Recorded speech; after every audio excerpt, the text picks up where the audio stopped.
السلام علیکم ورحمۃ اللہ وبرکاتہ نحمدہ ونصلی علی رسولہ الکریم اما بعد فاعوذ باللہ من الشیطان الرجیم بسم اللہ الرحمن الرحیم رب اشرح لی صدری ویسر لی امری واحلل عقدۃ من لسانی یفقہوا قولی رب یسر ولا تعسر وتمم بالخیر وبک نستعین آمین ثم آمین۔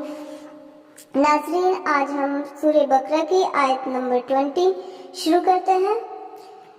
جاء آیا، جاء آیا، من اقصی المدینتی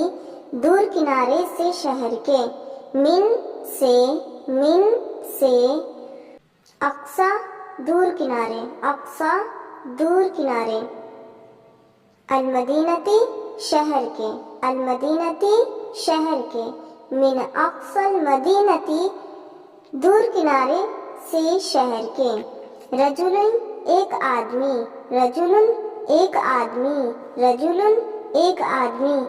یسعی وہ دوڑ رہا تھا، یسعی وہ دوڑ رہا تھا، قال اس نے کہا، قال اس نے کہا، قال اس نے کہا، یا قومی اے میری قوم، یا قومی اے میری قوم، یا اے قوم قوم، اتبعوا تم سب پیروی کرو، اتبعوا تم سب پیروی کرو، المرسلین رسولوں کی، المرسلین رسولوں کی، المرسلین رسولوں کی، تبعوا تم سب پیروی کرو، من جو نہیں لا یسألکم وہ مانگتا تم سے، یسألکم وہ مانگتا تم سے، اجرن کوئی اجرت، اجرن کوئی اجرت، اور ہم وہ سب مہتدون سب ہدایت یافتہ ہیں، مہتدون سب ہدایت یافتہ ہیں، اور ما کیا ہے، ما کیا ہے، لیا مجھ کو، لیا مجھ کو، لا نہ عابدو میں عبادت کروں، لا نہ عابدو میں عبادت کروں، لا عابدو کہ میں عبادت کروں، الذی اس کی جس نے، الذی اس کی جس نے، فطرنی مجھے پیدا کیا، فطرنی مجھے پیدا کیا، فطرنی مجھے پیدا کیا، اور الیہ اس کی طرف، الیہ اس کی طرف، ترجعون تم سب لوٹائے جاؤ گے، ترجعون تم سب لوٹائے جاؤ گے، کیا اتخذ میں بنا لوں، اتخذ میں بنا لوں، من دونہ اس کے سوا، من دونہ اس کے سوا، آلہتن ایسا معبود، آلہتن ایسا معبود، آلہتن ایسا معبود، اگر یریدنی وہ ارادہ کرے میرے ساتھ، یریدنی وہ ارادہ کرے میرے ساتھ، یریدنی وہ ارادہ کرے میرے ساتھ، الرحمن رحمان، الرحمن رحمان، بضر کسی نقصان کا، بضر کسی نقصان کا، بضر کسی نقصان کا، لا تغنی تو نہیں کام آئے گی، لا تغنی تو نہیں کام آئے گی، لا تغنی تو نہیں کام آئے گی، عنی مجھ سے، عنی مجھ سے، شفاعتہم ان کی سفارش، شفاعتہم ان کی سفارش، شیئن کچھ بھی، شیئن کچھ بھی، اور لا ينقذون نہیں وہ سب چھڑا سکیں گے مجھے، لا ينقذون نہیں وہ سب چھڑا سکیں گے مجھے، لا ينقذون نہیں وہ سب چھڑا سکیں گے مجھے، انی بے شک میں، انی بے شک میں، اذن اس وقت، اذن اس وقت، اذن اس وقت، لفی ضلال مبین یقیناً کھلی گمراہی میں، لفی ضلال مبین یقیناً کھلی گمراہی میں انی بے شک میں آمنتو میں ایمان لایا ہوں بربکم تمہارے رب پر فاسمعون سو تم سب سنو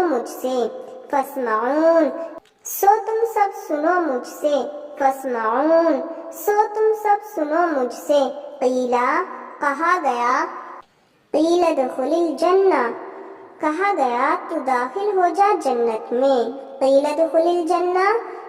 گیا تو داخل ہو جا جنت میں اس نے کہا یا لیتا اے کاش قومی میری قوم یعلمون وہ سب جانتے بما اس کو کہ غفر بخش دیا لی مجھ کو ربی میرے رب نے اور جعلنی اس نے بنایا مجھے من المکرمین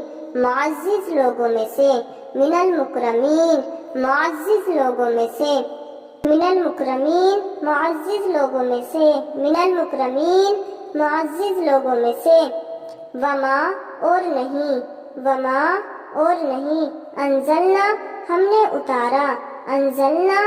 نے اتارا اعلی قومہ اس کی قوم پر من بعدہ اس کے بعد من جندن کوئی لشکر من السماء آسمان سے وما اور نہ کننا تھے ہم منزلین اتارنے والے ہی ان نہیں کانت تھی الا مگر صیحتاً واحدتاً ایک چیخ فَإِذَا پس اچانک ہم وہ سب خامدون سب بجھے ہوئے تھے یا حسرتاً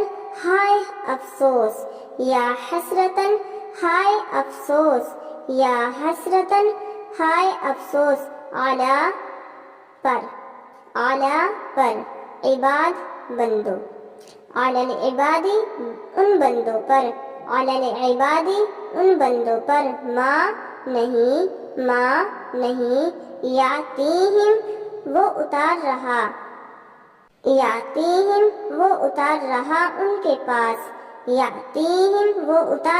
ان کے پاس من رسول کوئی رسول الا مگر کانو تھے وہ سب اس کے ساتھ بھی یستہزئون وہ سب استہزاء کرتے رہے یعنی مذاق اڑاتے رہے ہنسی اڑاتے رہے علم کیا نہیں یرو ان سب نے دیکھا کم کتنی اہلکنا ہم نے ہلاک کر دی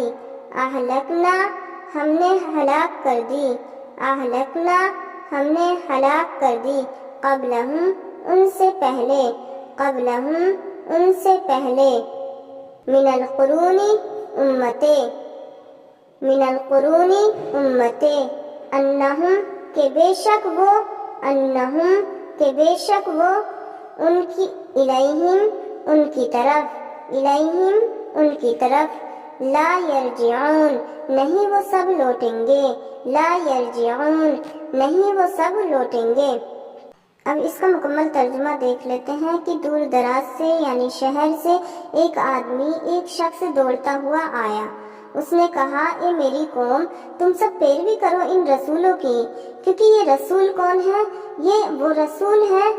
جو آپ سے بدلے میں کچھ نہیں مانگ رہے اور سب کے سب ہدایت پر ہیں۔ اب یہاں سے ہمیں کیا نقطہ پتہ چلتا ہے کہ یہ شخص دوڑتا ہوا آیا دور سے، تو یہاں اس سے یہ مراد ہے کہ نیک عمل میں، نیک کاموں میں ہمیں دیر نہیں کرنی چاہیے، جلدی کرنی چاہیے۔ اور یہ شخص یہاں پہ دوڑ کر کیوں آیا تھا؟ کیونکہ شاید اس کو لگ رہا تھا کہ ایسا نہ ہو کہ میری قوم ان رسولوں کا انکار کر دے اور ان پر کوئی آفت آ جائے، یا پھر یہ ان رسولوں کا قتل کر ڈالے۔ اس وجہ سے یہ شخص یہاں پر دوڑ کر آیا تھا۔ دوسرا یہاں پہ ہے، اس نے کہا کہ ان کی پیروی کرو ان رسولوں کی، یہ تم سے بدلے میں کچھ نہیں چاہتے۔ تو یہاں پہ جو نیک اور مومن لوگ ہوتے ہیں وہ لوگ وہ ہوتے ہیں جو اخلاص والے ہوتے ہیں، یعنی کہ بدلے کی امید کسی سے نہیں رکھتے، بس صرف اور صرف ان کا جذبہ ہوتا ہے کہ اللہ تعالیٰ کو خوش کرنا ہے، اللہ تعالیٰ کی رضا چاہنی ہے، اللہ تعالیٰ کو راضی کرنا ہے۔ ان کا مقصد صرف اور صرف یہی ہوتا ہے، اور وہ لوگ ہدایت پر ہوتے ہیں۔ ظاہر سی بات ہے، ہدایت کے ساتھ ساتھ یہاں پہ یہ بتایا جا رہا ہے کہ ہدایت کے ساتھ ساتھ یعنی عمل کے ساتھ ساتھ اخلاص کا ہونا بھی بے حد ضروری ہے۔ پھر آگے یہ شخص ان کو اپنی قوم کو راضی کرتا ہے، وہ کہتا ہے کہ اور کیا مجھ کو کہ میں عبادت نہ کروں اس کی جس نے مجھے پیدا کیا، اور اس کی طرف تم سب کو لوٹائے جاؤ گے۔ یعنی یہاں پہ یہ کیا کہہ رہا ہے کہ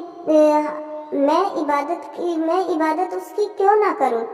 یعنی ہم لوگوں کو عبادت اللہ تعالیٰ کی ہی کرنی چاہیے، کیونکہ اس نے ہمیں پیدا کیا اور اسی کی طرف ہمیں لوٹ کر جانا ہے۔ تو یہاں پہ یہ دعوت دے رہا ہے کہ میری قوم واپس لوٹ آؤ، ان رسولوں پر ایمان لے آؤ۔ پھر آگے کہتا ہے کہ اچھا یہ بتائیے، کیا میں بنا لوں اس کے سوا ایسے معبود کو؟ اگر وہ ارادہ کرے میرے ساتھ رحمان کسی نقصان کا تو نہیں کام آئے گی مجھے سے ان کی سفارش کچھ بھی، اور نہیں وہ سب چھڑا سکیں گے مجھے۔ یہ شخص یہاں پہ یہ بتا رہا ہے کہ اگر اللہ تعالیٰ ہمیں نقصان پہنچانا چاہے تو جس کو ہم معبود بنائے ہوئے ہیں اللہ تعالیٰ کو چھوڑ کر، کیا وہ ہمیں بچا لیں گے اس نقصان سے؟ کیا وہ ہماری حفاظت کر لیں گے؟ وہ کچھ بھی حفاظت نہیں کر سکتے، وہ ہمیں نہیں بچا سکتے، نہ ہی ان کی کوئی سفارش کام آ سکتی ہے۔ پھر اس نے کیا بولا کہ بے شک میں یقیناً کھلی گمراہی میں ہوں، یعنی اگر ہم لوگ ایسا کر رہے ہیں تو یہ کھلی گمراہی میں ہیں، اس کے سوا اور کچھ ہے ہی نہیں۔ اب دیکھیں، اب تک وہ صرف دعوت دے رہا تھا، ان کو پیغام دے رہا تھا، پھر اس نے واضح یہ نہیں کہا تھا کہ میں ایمان لے آیا ہوں پراپر طریقے سے، لیکن یہاں پہ اس نے بالکل کھل کر کہہ دیا کہ بے شک میں ایمان لایا ہوں تمہارے رب پر۔ دیکھیں یہاں پہ تمہارے رب پر غور کرنے والی بات ہے، اس نے یہ نہیں کہا میں ایمان لایا میرے رب پر، کیونکہ رب جو ہے اللہ تعالیٰ جو ہے وہ سبھی کا ہے، تمام انسانوں کا رب ہے اللہ تعالیٰ۔ تو اس نے کہا کہ میں ایمان لایا تمہارے رب پر، سو تم سب سنو مجھ سے، یعنی مجھے دھیان سے سنو، دیکھو میں ایمان لے آیا ہوں۔ تو جب جیسے ہی اس نے یہ بات کلیئر کر دی، واضح کر دی کہ میں ایمان لے آیا ہوں، تو اس کے بعد اب دیکھیں نیکسٹ لائن میں کہا گیا تو داخل ہو جا جنت میں، یعنی اللہ تعالیٰ نے اس سے کیا کہا، اس شخص سے کہ تو جنت میں داخل ہو جا۔ اب آپ کو لگ رہا ہوگا ایک دم سے کہ جنت میں یہ کیسے داخل ہو گیا؟ تو یہاں پہ یہ کہا جاتا ہے کہ اس شخص کو جیسے ہی اس نے واضح کر دیا، اس نے جیسے ہی بتا دیا، کلیئریفائی کر دیا کہ میں ایمان لے آیا ہوں، تو اس کے بعد اس بستی والوں نے کیا کیا، اس شخص کو قتل کر دیا۔ اور قتل کرنے کے بعد دیکھیں اللہ تعالیٰ کی یہاں پہ اس بات سے یہ ظاہر ہوا کہ قتل ہوتے ہی ایک دم اس کا قتل کیا ہے، دوسرے لمحے ہی اللہ تعالیٰ نے اسے جنت میں داخل کر دیا۔ کہنے کا مطلب یہ ہے کہ جنت تو قیامت آئے گی، اس کے بعد فائنل میں ہمیں سبھی کو جنت میں اور دوزخ میں جانا ہے، لیکن اس سے پہلے جنت میں جانے کا مطلب کیا ہے کہ اس کے لیے کہتے ہیں نا کہ جنت کی کھڑکی کھول دی جاتی ہے نیک بندوں کے لیے، جنت کی کھڑکی کھول دی جاتی ہے نیک بندوں کے لیے قبر میں، تو اس طرح سے یہاں پہ کہا گیا ہے۔ دوسرا ہے، اس نے کہا اے کاش میری قوم وہ سب جانتے اس کو کہ بخش دیا مجھے میرے رب نے۔ یہاں پہ وہ کیا کہہ رہا ہے؟ اب دیکھیں یہاں سے یہ پتہ چلتا ہے کہ اس کے دل میں ابھی بھی اپنی بستی والوں کے لیے، اپنی قوم کے لیے کتنا درد ہے، کتنی فکر مندی ہے۔ وہ چلا تو گیا لیکن فکر ابھی بھی اسے انہی کی ہے، تو وہ کہتا ہے کہ کاش کاش میری قوم کو یہ سب پتہ چل جاتا کہ دیکھو مجھے اللہ تعالیٰ نے کس طرح سے میری بخشش کی ہے، کس طرح سے اللہ تعالیٰ نے میرے لیے جنت کا راستہ کھولا ہے، کس طرح سے میں خوش ہوں، کس طرح سے اللہ تعالیٰ نے میرے رب نے مجھے بخش دیا اور مجھے معزز لوگوں میں شمار کر دیا۔ کہا جاتا ہے نا کہ جو نیک بندے ہوتے ہیں ان کی ملاقات حضور مرنے کے بعد فوراً حضور پاک صلی اللہ علیہ وسلم سے، اور جتنے بھی نیک ہیں ان لوگ ان سے ملاقات اس کی فوراً ہو جائے گی، تو اس بات سے یہاں پہ یہ بھی اشارہ ہمیں مل رہا ہے، یعنی کہ اس دنیا سے اللہ تعالیٰ کسی کو جنت میں بھیجنا چاہے یا دوزخ میں بھیجنا چاہے، اس دنیا سے کچھ سیکنڈ، کچھ لمحوں کا ہی فرق ہے۔ اللہ تعالیٰ ہمیں عمل والا بنائے۔ اور آگے اللہ تعالیٰ کیا فرما رہے ہیں یہ دیکھ لیتے ہیں۔ اور نہیں ہم نے اتارا اس کی قوم پر اس کے بعد کوئی لشکر آسمان سے، یعنی کہ آسمان سے ہم نے کوئی لشکر نہیں اتارا، یعنی کہ کوئی فرشتوں کی کوئی فوج نہیں اتاری کہ ان پر آفت نازل کی جائے، اور نہ تھے ہم اتارنے والے، یعنی کہ ایسا ہم ہرگز کرنے والے تھے بھی نہیں تھی مگر ایک چیخ، بس اچانک وہ سب بجھے ہوئے تھے، یعنی کہ ایک چیخ، اللہ تعالیٰ نے ایک چیخ کا مطلب ہے ایک چنگھاڑ، ایک آفت ایسی آئی ان پر کہ وہ سب بجھ کر رہ گئے۔ یہاں پہ بجھنے کا مطلب کیا ہے؟ آگ کو ہی تو بجھاتے ہم، انسانوں کو تو نہیں بجھاتے، لیکن یہاں پہ بجھانے کا مطلب آگ سے مراد ہے کہ وہ لوگ آگ جیسے تھے، آگ جیسے یعنی کہ تکبر والے، جیسے آگ ہوتی ہے نا ایک دم شعلے جب جلتی ہے جس وقت تو شعلے بھڑکتے ہوئے ہوتے ہیں تو وہ ساری چیزوں کو تہس نہس کر دیتی ہے کس طرح سے، اور ایک لمحے میں اگر اس پر پانی ڈال دیا جائے تو بجھ بھی جاتی ہے، اور ایسا ہو جاتا ہے جیسے تھا ہی نہیں کچھ بھی۔ بالکل ایسے ہی یہ لوگ ہیں اکڑ دکھاتے ہوئے اور بہت زیادہ تکبر والے، بہت زیادہ اکڑ والے، بہت زیادہ انا والے، ان انا پرست لوگوں کو اللہ تعالیٰ نے صرف ایک چنگھاڑ سے، ایک چیخ سے ان کو بجھا دیا، ان کا نام و نشان ہی مٹ گیا۔ پھر اس کے بعد ہے کہ ہائے افسوس ان بندوں پر کہ نہیں وہ اتار رہا ان کے پاس کوئی رسول، یعنی کہ اس کے بعد افسوس کی ہی تو بات ہے کہ اس کے بعد اس قوم پر کوئی رسول ہی نہیں بھیجا، مگر تھے وہ سب اس کے ساتھ، وہ سب استہزاء کرتے یعنی مذاق اڑاتے، اور اگر کوئی اس سے پہلے جتنے بھی رسول آئے تھے تو انہوں نے کیا کیا تھا؟ ان کی مذاق اڑائی تھی، ان کی ہنسی اڑائی تھی۔ أَلَمْ يَرَوْا كَمْ أَهْلَكْنَا قَبْلَهُمْ مِنَ الْقُرُونِ أَنَّهُمْ إِلَيْهِمْ لَا يَرْجِعُونَ، یعنی یہاں پہ کیا کہا جا رہا ہے؟ کیا نہیں ان سب نے دیکھا کتنی ہم نے ہلاک کر دیں ان سے پہلے امتیں کہ بے شک وہ ان کی طرف نہیں وہ سب لوٹیں گے۔ یہاں پہ اللہ تعالیٰ کہہ رہے ہیں کہ کیا ان لوگوں نے نہیں دیکھا کہ ہم نے کتنی قوموں کو، کتنی امتوں کو ان سے پہلے ہم نے تباہ اور برباد کر دیا تھا، کیا وہ ان کی طرف لوٹ کر آ گئے تھے؟ یعنی جو ان سے پہلے کی قومیں تھیں، ان لوگوں سے پہلے کی جن کو ہم نے ہلاک کر دیا تھا، کیا ان لوگوں کے پاس وہ لوٹ کر کبھی آئے؟ کبھی نہیں آئے۔ کبھی سمجھ نہیں آئی کہ انہوں نے خود دیکھا تھا کہ ان سے پہلے کتنی قومیں ہلاک ہوئی تھیں، تب بھی وہ سرکشی میں پڑے رہے، گمراہ ہوتے رہے۔ اور یہ نشانی ہم لوگوں کے لیے بھی ہے کہ اب ہم یہ پڑھ رہے ہیں، سمجھ رہے ہیں، تو ہمیں بھی سیکھ حاصل کرنی ہی ہے۔ قیامت میں اللہ تعالیٰ ہم سے بھی یہی سوال کرے گا کہ ہم نے قرآن پاک میں واضح طور پر تمہیں نہیں سمجھایا تھا تو پھر تم نے عمل کیوں نہیں کرا، تم سیدھی راہ پر کیوں نہیں آئے۔ اللہ تعالیٰ ہمیں کہنے اور سننے سے زیادہ عمل کرنے کی توفیق عطا فرمائے۔ آمین ثم آمین۔ السلام علیکم ورحمۃ اللہ وبرکاتہ۔